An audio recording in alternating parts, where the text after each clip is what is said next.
So the car arrived in May 2019.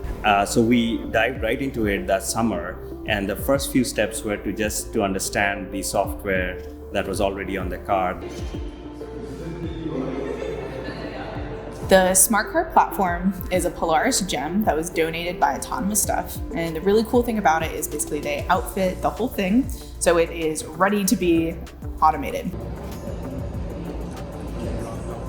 There are research labs around the country where they're using autonomous cars these days, but an end-to-end course where they can learn about autonomous systems, algorithms, and also try to deploy it on a real car. I think that's pretty unique. So the first time the car moved autonomously was this was back probably around September, October time last year, and I think it was a great confidence boost just to think that this is something that's doable, that a group of 5 or 6 people can put together.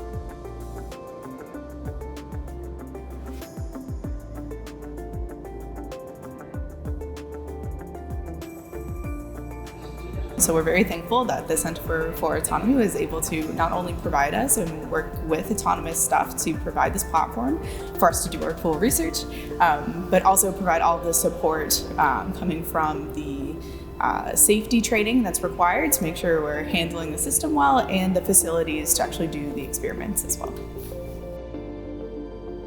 It's relatively easier to just make the whole thing work in the simulation environment. But moving from a simulation environment into the actual physical car will take way more time.